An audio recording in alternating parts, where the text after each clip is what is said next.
This video will teach you how to control your dreams tonight using the WILD technique. Wake-induced lucid dreaming, or WILD, is in my opinion one of the coolest lucid dreaming techniques out there because it allows you to enter directly from the real-life world into a dream without losing consciousness. Because of that, lucid dreams achieved using WILD are extremely vivid.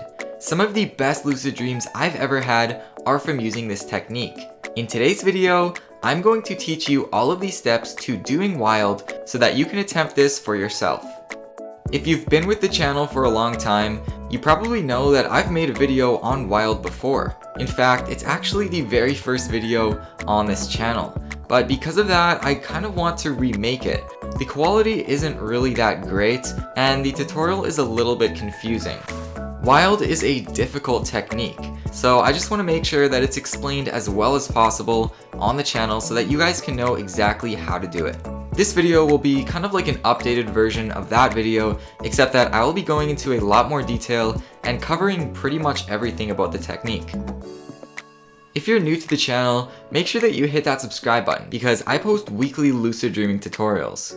My goal is to teach you how to lucid dream every single night, or at least whenever you want. And if that sounds awesome, then hit that subscribe button. I also have an official Instagram and Twitter, and every single day I post lucid dreaming quotes and stuff like that, and I would really appreciate it if you follow me. Also, if you want to see some bonus content that's not on my channel, I've left a link down below to my Patreon where you guys can support me and view all of those exclusive posts. One of the best ways to increase the chances of this working for you is to prepare as much as you can. The first thing that I would recommend doing is to pick a night that you want to attempt this technique. If you're planning on doing it tonight, that's completely fine, although you will have less time to prepare, but it's not the end of the world. Okay, so what I recommend doing is clearing your room of all distractions, so just anything that could mess up your technique, anything that could wake you up, or basically just distract you. Just get rid of it. If you have something in your room that's annoying, just remove it. Set up your room as best as possible so that later in the day when you're going to sleep, you don't have to do any work to prepare things. You want to think about lucid dreaming for the rest of the day. You want to tell yourself that you could lucid dream tonight. And what this will do is set your intention to succeed. Like I said before, this is a harder technique, so you don't want to get your hopes up too high. But again, it's still good to be positive about it, and hey, if you fail, you can just try again the next night. Once you feel prepared and it's time to go to bed, pull out your phone and set an alarm to wake yourself up 4 to 6 hours after you fall asleep. So you might be wondering, well, how does this actually work? While you're sleeping, you go through multiple REM cycles. REM stands for rapid eye movement, and it's the period of sleep when you experience dreams. These cycles get longer and closer together throughout the night, which is why you have longer and generally more vivid dreams right before you wake up in the morning. By setting an alarm 4 to 6 hours after you normally fall asleep, you're targeting that longest period of REM. The goal is to begin your WILD attempt approximately 20 minutes before your longest REM cycle, giving you the maximum amount of time in the dream if you succeed. Everyone has different sleeping patterns, so it's hard to tell exactly when your REM sleep is unless you have a sleep cycle. You can create a sleep cycle by falling asleep and waking up at the same time every night. Then, whenever you wake up from a dream, write down the current time. If you do this enough, you'll be able to know exactly when you experience REM sleep, because you'll know when your dreams end. This is incredibly helpful because if you know that you normally have vivid dreams at 4:30 to 5 a.m., you can set your alarm to get up at 4 a.m., therefore giving you the best chances of succeeding. A very important aspect of WILD is timing, so if you can get this right, then it's going to be a lot easier for you.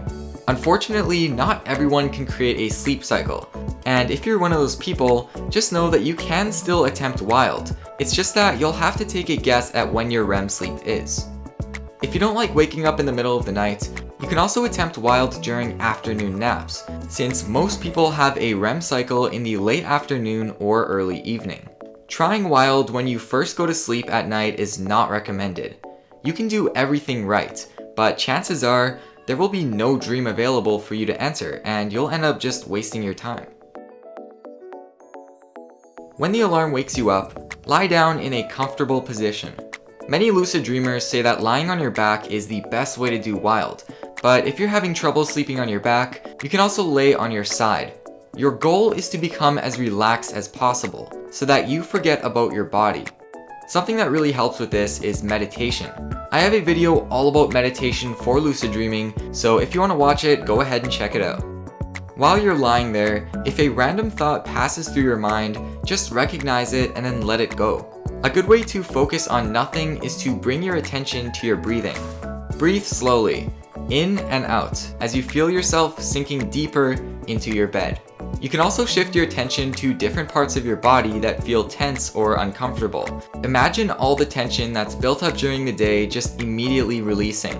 This includes the muscles in your face, your neck, and your shoulders.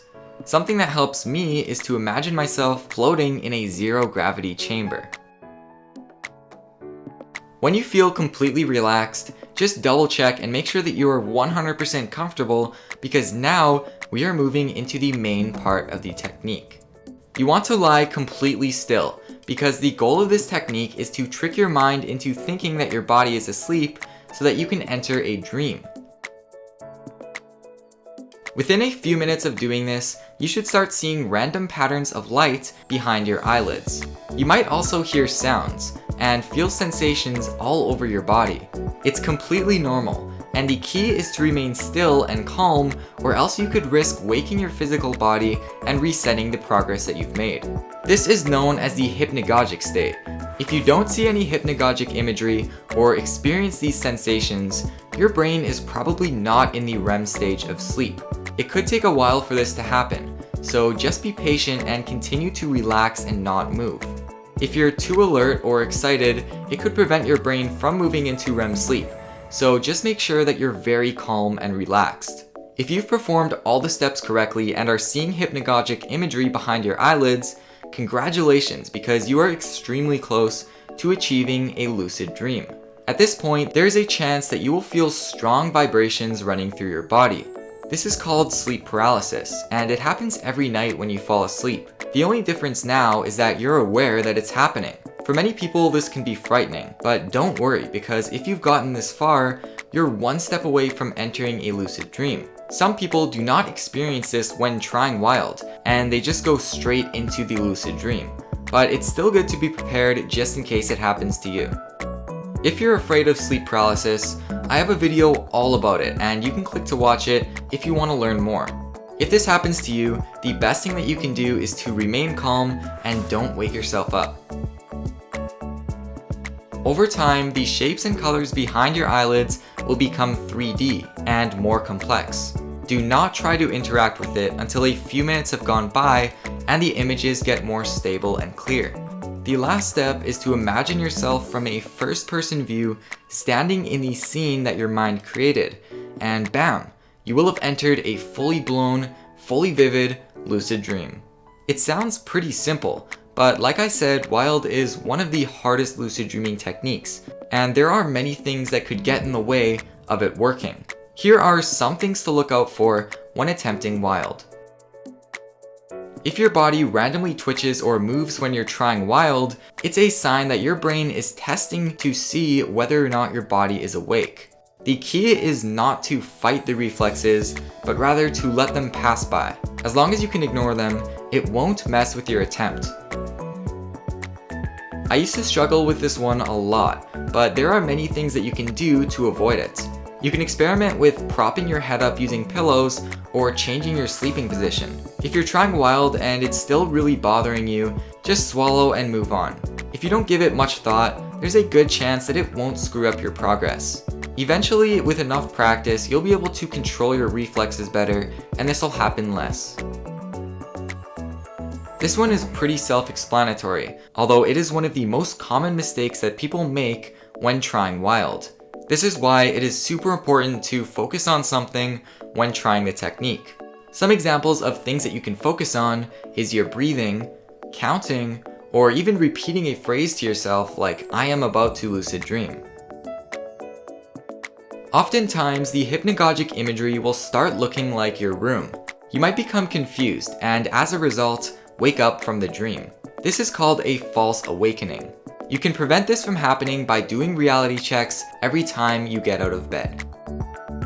Anyways guys, that's about it for today's video. Wild is a great technique and it is one of my favorites. Although it's hard, if you can get it down right, then you can have some pretty awesome lucid dreams.